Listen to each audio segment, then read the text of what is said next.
정신분석학자인 프로이트가 어느 날 재미난 유머 하나를 해주겠다면서 짧고 굵은 유머 하나를 했습니다. 어떠한 죄수가 월요일에 교수형을 당하게 됩니다.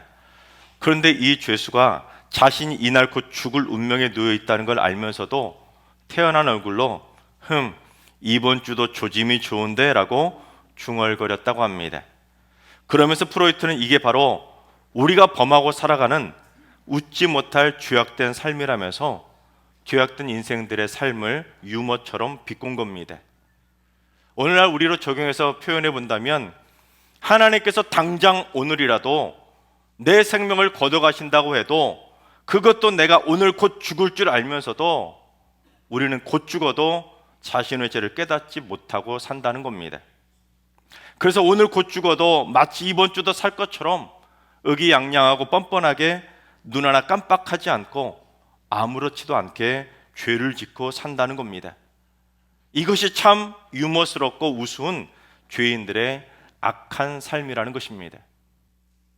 그런데 사사시대가 바로 이스라엘 역사상 가장 혼탁하고 죄악이 만연했던 시대로 각각 자기 소견에 오른 대로 행동하던 제일 막 나가던 시대였습니다.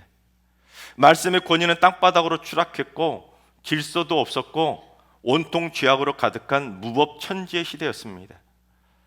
하지만 그때만 사사시대가 있었던 것이 아니라 오늘날도 사사시대하고 하나도 다를 바가 없습니다. 오늘날도 사사시대에 버금갈 정도로 각각 자기 소견에 오른 대로 행동하는 막 나가는 막가파 시대 아닙니까? 누구 하나 내 말과 행동에 브레이크 잡아줄 사람이 있습니까? 내가 하고 싶은 말 다 하고 내가 하고 싶은 행동 다 하고 살지 않습니까? 누가 내 말과 행동에 브레이크를 잡으려고 하면 네, 그만하겠습니다 하고 브레이크 웃으며 잡으시나요? 절대로 그러지 않습니다. 누가 나를 브레이크 잡으려고 하면 나는 더 세게 가속 페달 밟아서 급발진하며 분노하지 않습니까? 네가 감히 나한테? 즉 죄송하지만 지금도 사사시대 못지 않습니다. 아니 더하면 됐지 덜 하지는 않을 겁니다. 그러나 오늘 본문을 통해서 우리가 꼭 깨달아야 될 영적인 교훈은 첫째, 하나님께서 우리의 모든 것을 전부 다 지켜보고 계신다는 것입니다. 우리 7절을 봉독합니다. 이스라엘 자손이 여호와의 목전에 악을 행하여 자기들의 하나님 여호와를 잊어버리고 바알들과 아세라들을 섬긴지라. 여호와의 목전이 무슨 말입니까? 여호와의 눈앞에서 싸웠다는 겁니다. 여호와의 눈앞에서 악을 범했다는 겁니다. 여호와께서 지금 두 눈 시퍼렇게 뜨고 다 지켜보고 계시는데도 하나님 무서운 줄 모르고 하나님의 눈앞에서 대놓고 악을 행한 겁니다. 하나님은 안중에도 없었던 겁니다. 그리고는 자기들을 구원해 주신 하나님마저 잊어버리고 가나안의 이방신인 바알들과 아세라들을 섬긴 겁니다. 특히 바알과 아세라가 단수가 아니라 복수형으로 쓰였다는 것은 지금 이스라엘 땅이 온갖 잡신들을 섬기는 우상의 소굴이 되었다는 의미입니다. 여러분, 그들이 어쩌다가 그 지경이 되었을까요?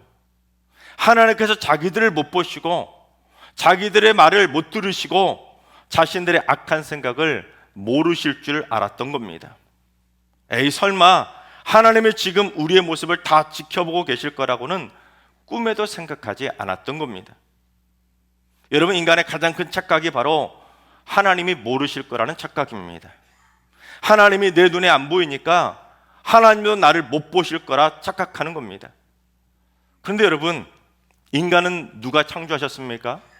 창조주 하나님께서 우리 인간을 창조하셨습니다. 믿으십니까? 그렇다면 우리를 창조하신 하나님께서 우리가 하는 걸 모르실까요? 시편 94편 9절을 봉독해 보겠습니다. 귀를 지으신 이가 듣지 아니하시랴, 눈을 만드신 이가 보지 아니하시랴. 인간의 귀를 만드신 하나님께서 인간이 하는 말을 못 들으시겠습니까? 인간의 눈을 만드신 하나님께서 인간이 하는 행동을 보지 못하시겠습니까? 하나님은 귀머거리 장님이 아닙니다. 지금 우리 인간들이 하는 말과 행동을 전부 다 보고 계시고 전부 다 듣고 계시는 것입니다. 인간이 하나님의 눈과 귀를 피할 수 있는 곳은 이 세상 어디에도 없는 것입니다. 내가 욕하고 비방하고 헐뜯고 저주하고 하나님의 성전을 모독하는 말들 하나님 다 듣고 계십니다. 그래서 다윗은 그 사실을 똑똑히 깨닫고는 뭐라고 고백했는지 시편 139편 1절부터 4절까지 봉독해 보겠습니다. 여호와여, 주께서 나를 살펴보셨으므로 나를 아시나이다. 주께서 내가 앉고 일어섬을 아시고 멀리서도 나의 생각을 밝히 아시오며 나의 모든 길과 내가 눕는 것을 살펴보셨으므로 나의 모든 행위를 익히 아시오니 여호와여, 내 혀의 말을 알지 못하시는 것이 하나도 없으시니이다. 지금 두 눈 시퍼렇게 뜨고 계신 하나님은 내가 앉고 내가 일어서고 내가 걸어다니고 내가 자려고 눕는 것까지도 전부 다 살펴보시니까 내가 하는 모든 행위를 전부 다 아신다는 겁니다. 심지어 하나님은 우리의 눈에 보이지 않지만 저 멀리 하늘에서 내가 무슨 생각하는 것까지도 밝히 다 아시고 내 혀로 내뱉은 말들을 알지 못하시는 말이 하나도 없다는 것입니다. 나를 속속들이 다 꿰뚫어 보고 계신다는 거죠. 여러분 솔직히 두렵지 않으십니까? 내가 하는 생각, 내가 하는 말, 내가 하는 행동까지 내 일거수일투족을 전부 다 보고 전부 다 듣고 계시는데도 여러분 하나님 두렵지 않으세요? 저는 요즘 성경 한 구절 한 구절 읽을 때마다 너무너무 두렵고 살떨려서 요즘 성경을 제대로 못 읽고 있습니다. 제 목회 인생 요즘만큼 성경 읽기가 힘든 때도 없는 것 같습니다. 한 장 넘기는 것이 몇 시간씩 걸려가면서 한 구절 한 구절이 제 심령을 꿰뚫고, 여러분 우리는 내 생각과 내 말과 내 행동이 옳은 줄 알고 함부로 혈기 부리고 분노하고 악을 행하고 툭하면 욱하고 급발진하면서 욕설과 비방을 내뱉으며 서로 싸우고 있지만, 심지어 성전을 향해서도 함부로 성전을 모독한 말 쏟아내지만 여러분 감히 여호와의 목전에서도 여러분 그럴 수 있을까요? 지금 하나님이 다 보고 듣고 계시는데도 하나님의 눈 앞에서도 그럴 수 있을까요? 만약에 그렇다면 그 사람은 둘 중에 하나입니다. 그는 하나님 믿지 않는 사람이거나 하나님 무시하는 진짜 사사시대 악인에 불과한 겁니다. 선한 목자교회 유기성 목사님이 피 끓는 심정으로 이런 설교를 하셨던 적이 있습니다. 특히 교회 안에서 성도들끼리 싸우는 일이 없어야 합니다. 서로 미워하고 정죄하고 판단하는 은밀한 죄를 하나님께서 다 알고 계십니다. 교회 안의 중직들은 더욱 명심해야 합니다. 그 죄가 나라를 전쟁으로 몰아갈 수도 있습니다. 은밀한 죄, 음란의 죄, 거짓말의 죄, 성도들이 서로 다투는 죄는 무슨 일이 있어도 정리해야 합니다. 왜 망하는 길로 가느냐는 말입니다. 교회를 사사시대로 만들지 말라는 것입니다. 여러분 시대가 악해질수록 우리는 사사시대를 읽으면서 그들의 악한 모습 속에서 자신의 악한 모습을 발견할 수 있어야 합니다. 나도 혹시 지금 망하는 길로 가고 있지는 않은지 정신 바짝 차려야 하는 것입니다. 이 사사기의 말씀을 보고 깨달으라고 성경의 이 끔찍한 죄악의 시대인 사사시대를 낱낱이 기록한 겁니다. 여러분 하나님이 성경책에 왜 이 더럽고 죄악 가득한 사사시대를 기록했겠습니까? 우리가 그렇게 살고 있기 때문입니다. 사사기를 읽으면서도 각각 자기 속에는 옳은 대로만 행동한다면 나를 지금 똑똑히 지켜보고 계시는 하나님을 무시하고 자기가 이 시대를 사사시대로 만들겠다는 것밖에는 안 되는 겁니다. 성경을 읽으면서도 나의 죄악된 모습 발견하지 못한다면 여러분 죄송하지만 성경책은 그저 나하고 상관없는 수많은 죄인들의 진술서 밖에는 안 되는 겁니다. 여러분 따라해 볼까요? 나는 지금 여호와의 목전에 있다. 이것만 잊지 않아도 절대로 지금처럼 살지는 못할 겁니다. 지금처럼 혈기 부리며 욕하고 비방하고 저주하는 이 더러운 입술로 절대로 살지 못할 겁니다. 여러분 하나님 앞에서 비밀이 있을까요? 너만 하려고 누군가 비밀리에 몰래 하는 말과 행동도 하나님 우리의 심령 골수까지 다 꿰뚫어 보고 다 듣고 계시는데 하나님 그걸 모르실까요? 바라옵기는 여호와의 목전에서 자기 속에는 옳은 대로 막 나가는 인생 아니라 우리 모두 다 같이 여호와의 목전에서 부끄럽지 않은 겸손한 주의 자녀들 다 되시기를 주님의 이름으로 축원합니다. 둘째, 하나님은 악한 죄인들에게는 더 센 심판의 회초리를 드시는 분입니다. 8절을 봉독해 보겠습니다. 여호와께서 이스라엘에게 진노하사 그들을 메소포다미아 왕 구산 리사다임의 손에 파셨으므로 이스라엘 자손이 구산 리사다임을 8년 동안 섬겼더니, 이스라엘 백성들은 여호와의 목전에서도 에이 설마 하나님 모르시겠지 하고는 온갖 죄악을 저질렀지만 그들의 모습을 똑똑히 다 듣고 다 보고 계시던 하나님께서는 결국 그들에게 진노하셔서 사사시대에 내리는 첫 번째 심판의 회초리로 메소포타미아의 왕인 구산 리사다임을 사용하신 겁니다. 그래서 이스라엘이 8년 동안 구산 리사다임을 섬기는 식민지로 전락하게 된 겁니다. 특히 리사다임이라는 말은 사악함, 죄악을 뜻하는 단어의 복수형으로 쓰였습니다. 이게 무슨 말이냐면 구산 리사다임은 배나 사악한 구산이라는 뜻입니다. 즉 자기들보다 배나 사악한 폭군 중에 폭군이 바로 구산 리사다임이었던 것입니다. 각각 자기 속에는 옳은 대로 무법천지처럼 막 나가던 이스라엘 백성들이 갑자기 자기들보다 더 센 폭군 중에 폭군인 최악의 강적을 만나게 된 것입니다. 자기들이 하고 싶은 대로 다 하고 자기들이 하고 싶은 대로 막말 쏟아내고 자기들 하고 싶은 대로 막 나갔을 때는 좋았겠지요. 그런데 최악의 폭군을 만나서 모든 것에 브레이크가 걸려버린 겁니다. 그런다고 그 무서운 폭군 앞에서 급발진하며 대들 수도 없고 이스라엘 백성들 제대로 폭망한 겁니다. 여러분, 죄악에는 반드시 하나님의 심판의 회초리가 임한다는 것을 기억하시기 바랍니다. 내가 폭군이 되면 하나님은 나보다 더 센 폭군의 회초리로 나를 폭망하게 만드신다는 것을 기억해야 합니다. 이걸 깨달아야 하나님의 목전 앞에서 경거망동하지 않고 겸손해질 수가 있는 것입니다. 이걸 모르니까 하나님 무서운 줄 모르고 교회를 향해 온갖 비방과 손가락질과 서로를 향한 저주의 말을 쏟아내는 겁니다. 그런데 여러분, 이스라엘 백성들이 왜 갑자기 자기 속에는 옳은 대로 행동하지 아십니까? 성경은 분명히 말씀하기를 이스라엘에 왕이 없었기 때문에, 다들 자기가 왕이라도 된 줄 알고 각각 자기 소견에 옳은 대로 행동한 겁니다. 서로 다들 내가 왕인데 누가 감히 내 생각에 딴지를 거냐는 겁니다. 다들 머리 꼭대기에 앉아 있는 거죠. 그러니까 이스라엘 백성들이 전부 다 왕놀이에 푹 빠진 겁니다. 여러분, 우리를 다스리시는 우리의 왕은 만왕의 왕 하나님 한 분밖에 없는 줄로 믿습니다. 그래서 내가 왕이 아니라, 내가 머리 꼭대기에 앉으려고 할 것이 아니라 내가 만왕의 왕이신 하나님의 목전 앞에 있다고 생각해야 감히 왕이신 하나님 앞에서 고개도 못 들고 우리의 말과 행동도 조심할 수 있게 되는 것입니다. 따라서 셋째, 회개는 빠르면 빠를수록 좋은 것입니다. 9절을 봉독합니다.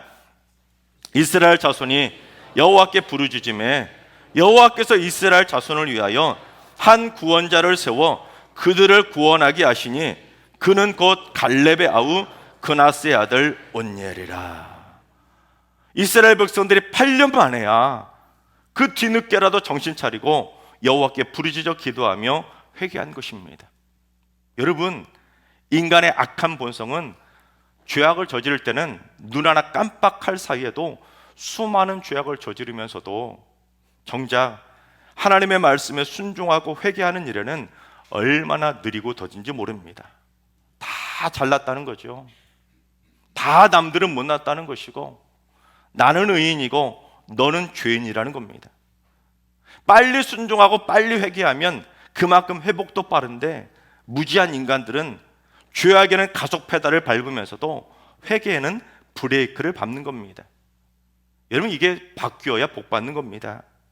죄악에는 빨리 브레이크 잡아서 즉시 죄악을 멈춰야 하고 회개에는 더 빨리 가속 페달 밟아서 즉시 회개해야 하는 것입니다.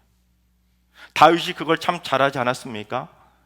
자기가 밧세바를 범해서 아이를 갖게 하고 그게 들킬까 봐 밧세바의 남편 우리아를 전쟁터로 내보내서 죽이지 않았습니까? 그리고는 설마 누가 알겠어? 하고 방심하고 있었는데 나단 선지자가 오더니 그의 죄를 낱낱이 지적하자 다윗은 곧바로 회개의 가속 페달을 밟고 즉시 하나님 앞에 납작 엎드렸던 것입니다. 그래서 다윗은 즉시 죄를 용서받고 하나님의 마음에 합한 이스라엘 백성들 중에 가장 사랑받는 왕이 되었던 것입니다. 그래서 회개는 빠르면 빠를수록 좋은 것입니다. 따라해 볼까요? 죄악에는 브레이크 잡고 회개에는 가속 페달 밟자. 죄악은 급발진하면 큰일 나지만 회개는 급발진해야 사는 겁니다. 그래야 다윗처럼 하나님의 마음에 합한 사랑받는 사람 되는 거지요. 넷째, 하나님은 회개하는 자를 위해 구원자를 세워주시는 분입니다. 이스라엘 백성들이 늦었지만 8년 만이라도 회개하자 하나님은 그들을 위해서 즉시 한 구원자를 세워 그들을 구원시켜 주셨는데 그가 바로 이스라엘 최초의 사사인 온니엘입니다. 그런데 온니엘이 누구냐면 갈렙의 아우인 그나스의 아들입니다. 여러분, 갈렙이 누구입니까? 여호사와 함께 이스라엘 백성들을 이끌고 가나안 땅을 정복할 때 혁혁한 공을 세웠던 인물이 바로 갈렙입니다. 그 갈렙의 조카가 바로 온니엘입니다. 특히 온니엘도 거인족이었던 아낙 자손의 땅엔 드비를 쳐서 그들을 쫓아내고 정복했을 정도로 그의 신앙과 용맹함이 이미 검증이 된, 준비된 인물이었던 것입니다. 즉 하나님은 이스라엘 백성들이 회개하면 언제라도 즉시 그들을 구원하시려고 이미 다 구원자를 준비하고 계셨던 것입니다. 그래서 하나님은 온니엘에게 어떻게 해주셨는지 우리 10절을 봉독해 보겠습니다. 여호와의 영이 그에게 임하셨으므로 그가 이스라엘의 사사가 되어 나가서 싸울 때에 여호와께서 메소포타미아의 왕 구산 리사다임을 그의 손에 넘겨주심에 온니엘의 손이 구산 리사다임을 이기니라. 하나님은 온니엘에게 여호와의 영을 즉시 임해 주셔서 폭군 중에 폭군이었던 강적 구산 리사다임을 물리치고 이스라엘을 즉시 구하게 해주신 것입니다. 덕분에 이스라엘은 40년 동안 전쟁도 없고 싸움도 없는 평온의 시기를 보낼 수 있게 된 것입니다. 여러분, 하나님은 회개하는 자를 가장 마음에 합한 자로 사랑하십니다.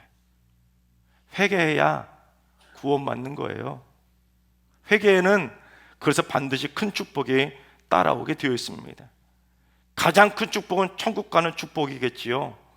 그런데 내가 회개를 하면 나를 살려주시고, 내가 회개를 하면 나를 회복시켜 주시고, 내가 회개하면 내가 복받을 수 있도록 여호와 영을 부어주실 구원자들을 미리 다 준비하고 계신 겁니다.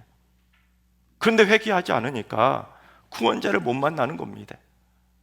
그런데 어떤 사람은 끝끝내 회개하지 않아서 구원자를 못 만나는 사람도 있지만 즉시 회개하는 사람은 즉시 구원자를 만나게 되는 것입니다.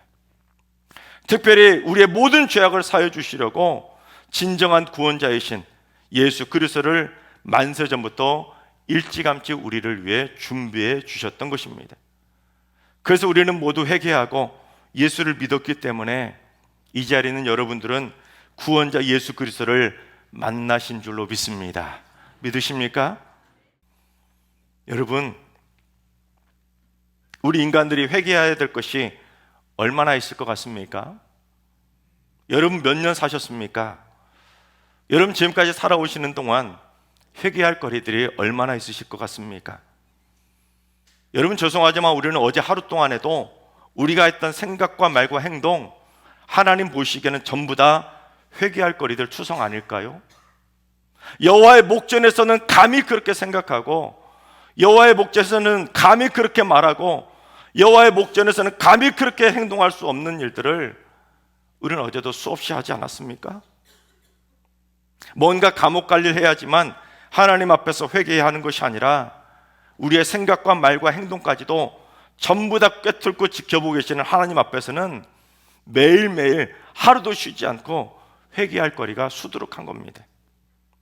남의 눈에 있는 티끌 보고 지적할 것보다 내 눈 속에는 들보부터 깨닫고 내가 먼저 회개해야 사는 겁니다. 바울이 자기를 뭐라고 표현했습니까? 나는 죄인 중에 괴수라고 하지 않았습니까? 바울이 죄인 중에 괴수라고 말하면서 하나님 앞에 회개했다면, 여러분, 이 자리에 있는 우리는 바울에 비하면 어떤 존재일까요? 우리는 항상 회개하고 쉬지 말고 회개하고 범사에 회개해도 모자란 진짜 죄인 중에 괴수들 아닐까요? 여러분, 제가 무슨 깨끗한 목사라서 이 앞에서 이 말씀 전하는 거 아닙니다. 저도 지난 한 주간 동안 얼마나 많은 악한 생각하고 악한 말하고 악한 행동을 했는지 모릅니다. 저도 말씀 준비하면서 그걸 하나님이 다 지켜보셨다고 생각하니까, 다 들으셨다고 생각하니까 등골이 오싹할 정도였습니다. 어젯밤에 얼마나 몸부림치며 말씀을 준비했는지 두렵고 떨려서 말씀을 준비하기 힘들었습니다. 여러분, 우리는 죽어서만 하나님의 심판대 앞에 서는 것이 아닙니다. 여러분, 착각하지 마세요. 이스라엘 백성들이 전부 다 죽어서 하나님의 심판대에 앞서서 하나님의 심판의 회초리를 맞았습니까? 아닙니다. 이스라엘 백성들 전부 다 멀쩡하게 살아서 만왕의 왕이신 하나님 대놓고 무시하고 자기들이 왕인 줄 알고 다들 머리 꼭대기에 앉아서 자기들 하고 싶은 대로 막 나갔을 때 그들은 따끔한 심판의 회초리를 맞았습니다. 즉, 우리도 하나님 무서운 줄 모르고 막 나가면 이 땅에서 수시로 하나님 심판대 앞에 서게 될 것이고, 내가 깨닫지 못하는 사이에 우리의 삶에는 심판의 회초리가 수없이 휘둘러질 겁니다. 따라서 자신의 죄를 빨리 깨닫고 수시로 회개해야 인생의 문제를 해결할 수 있도록 나를 위해 예비된 구원자를 즉시 만날 수가 있는 것입니다. 무엇보다 내가 진심으로 회개해야 인생의 참 구원자이신 예수님을 만날 수가 있는 것입니다. 여러분, 지금 많은 사람들이 이 민족이 위기의 시대라고 그렇게 말하지 않습니까? 그러면서 정치인들 향해서 수많은 비난과 저주를 쏟아내고 있지 않습니까? 이 나라의 위기를 극복시켜줄 구원자 원하고 계십니까? 그렇다면 정치인들 욕하기 전에 내가 먼저 회개해야 됩니다. 내가 안 바뀌는데 그들을 향해서 아무리 욕해봤자 그들이 바뀔까요? 더 악한 폭군만 나타날 뿐입니다. 내가 먼저 회개해야 나라가 바뀌는 것이고, 내가 먼저 회개해야 교회도 바뀌는 것이고, 내가 먼저 회개해야 내 가정도 바뀌는 것입니다. 하나님께서 사랑하신 여러분, 사사시대를 되풀이하는 영적인 무지에서 우리 즉시 깨어날 수 있기를 바랍니다. 우리를 창조하신 하나님께서 지금도 우리를 낱낱이 지켜보고 계신다는 것을 반드시 기억하시기 바랍니다. 그래서 내가 왕노릇하면서 자기 속에 옳은 대로 함부로 생각하고 함부로 말하고 함부로 행동하다가 심판의 회초리 맞는 불쌍한 죄인 되는 것이 아니라, 우리 날마다 항상 쉬지 말고 회개함으로 말미암아 나를 위해 예비된 구원자를 즉시 만나서 매일매일이 하나님의 은혜 안에서 평온한 인생 살게 되시기를 주님의 이름으로 축원합니다.